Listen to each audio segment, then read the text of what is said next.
نبی اکرم صلی اللہ علیہ وسلم نے ایک مرتبہ 3 دفعہ قسم کھائی، واللہ لا یؤمنو، واللہ لا یؤمنو، واللہ لا یؤمنو، خدا کی قسم وہ شخص مومن نہیں، خدا کی قسم وہ شخص مومن نہیں، خدا کی قسم وہ شخص مومن نہیں۔ واقعہ یہ ہے کہ ہم تصور نہیں کر سکتے کہ صحابہ کیسے لرز گئے ہوں گے، کانپ اٹھے ہوں گے، کون وہ بدبخت ہے، کون وہ شقی ہے جس کے بارے میں اللہ کے رسول 3 دفعہ قسم کھا کر فرما رہے ہیں کہ وہ صاحب ایمان نہیں۔ قیل من یا رسول اللہ، کسی نے ڈرتے ڈرتے پوچھا ہوگا اے اللہ کے رسول کس کے بارے میں ارشاد فرما رہے ہیں؟ اب جواب سنیے، الذی لا یامن جارہ بوائقہ، وہ شخص کے جس کی ایذا رسانی کی وجہ سے، جس کی بدخلقی کی وجہ سے اس کا پڑوسی امن میں نہیں ہے۔ یہ کوئی گناہ کبیرہ ہے؟ آپ کی فہرست میں تو گناہ ہی نہیں، کبیرہ کیا سوال، صغیرہ بھی نہیں۔ زیادہ زیادہ آپ یہ کہیں گے کہ ذرا بد اخلاقی ہے، کج خلقی ہے، بس اچھا کردار کا معاملہ نہیں ہے، یہ کہیں گے، گناہ کی فہرست میں نہیں آئے گی بات۔ کبیرہ بہت بڑی شے ہے، لیکن اس پر اللہ کے رسول نے 3 دفعہ قسم کھائی، ایمان نہیں ہے، ہرگز نہیں ہے، خدا کی قسم نہیں۔ اب بتائیے ایمان اور عمل علیحدہ ہو جائیں گے کیا؟ یہ ہے مسئلہ جو امام بخاری کے سر پہ ہے۔ اور سنیے، فرمایا حضرت انس ابن مالک نے، یہ روایت جو میں نے آپ کو ابھی سنائی ہے یہ کوئی ایسی ویسی روایت نہیں ہے، متفق علیہ ہے، بخاری اور مسلم دونوں میں موجود، اس سے اونچا درجہ روایت کا ہے ہی نہیں۔ راوی کون؟ ابو ہریرہ رضی اللہ تعالی، ان کی والدہ لے کر حاضر ہو گئی، یہ بچہ حضور آپ کی خدمت میں رہے گا، آپ کی خدمت کرے گا، آپ کے پاس رہے گا، ٹھیک ہے۔ وہ حضور کے خادم خاص ہے، جیسے ذاتی کوئی ہوتا ہے معاملات میں مدد کرنے والا، خدمت کرنے والا، وہ ہے انس ابن مالک۔ کیونکہ ان کا تعارف ہو گیا ہے رضی اللہ تعالی عنہ، تو ایک بات پہلے اور سنا دوں، جو بچہ اپنے اس بچپن سے لے کر 9 برس کی عمر تھی جب آئے حضور کے پاس، انتقال کے وقت عمر کتنی ہوگی؟ 19 برس، 10 برس حضور کی خدمت میں رہے۔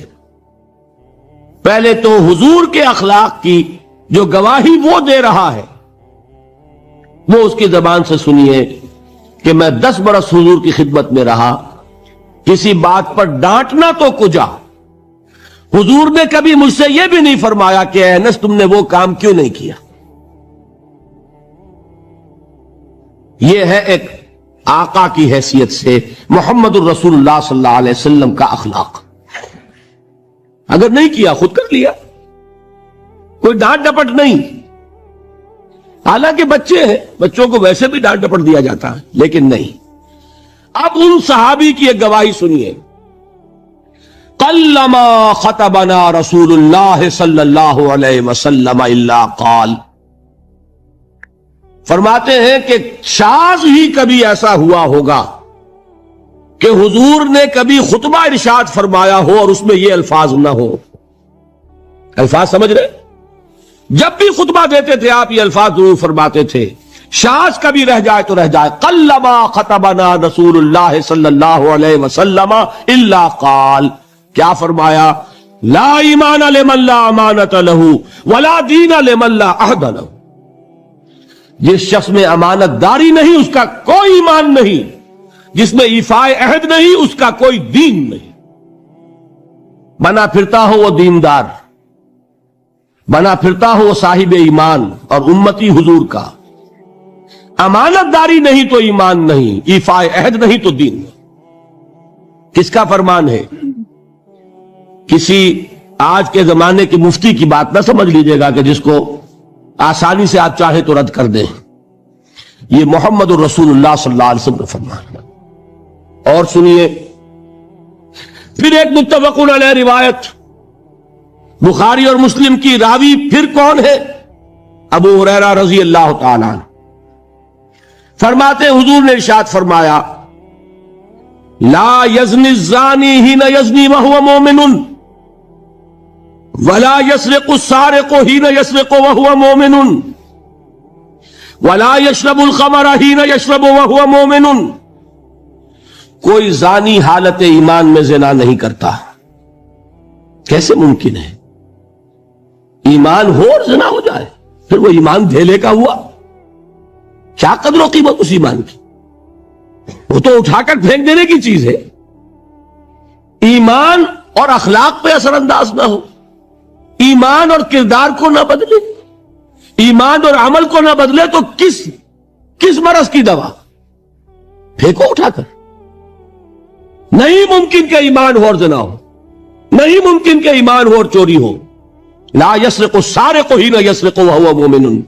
کوئی چور حالت ایمان میں چوری نہیں کرتا، کوئی شرابی حالت ایمان میں شراب نہیں پیتا. ولا یشرب الخمر حین یشرب وہو مومن. کوئی شراب پینے والا وہ مومن نہیں ہوتا جب وہ شراب پی رہا ہوتا ہے، اس وقت اس کے دل سے ایمان نکل جاتا ہے. اب دیکھیے یہاں کیا میں نے کل بتایا تھا نا، مغالطے کیا ہو گئے؟ مغالطے یہ ہو گئے کہ اس کو سمجھ لیا قانونی بات، یہ قانونی بات نہیں ہے، وہ قانونی ایمان کی بات نہیں ہو رہی، یہ حقیقی ایمان کی بات ہو رہی. قانونی ایمان کی بات ہو تو یہ کافر ہو گیا. پھر کافر نہیں ہے. قانونی ایمان کا دار و مدار قول پر ہے. یہ وہ حقیقی ایمان ہے، قلبی یقین والا ایمان، اس کے بارے میں فرمایا جا رہا ہے. وہ دل سے نکل جاتا ہے تو گناہ ہو سکتا ہے. ایک اور حدیث میں حضور نے اس کو اور واضح کر دیا، جب کوئی شخص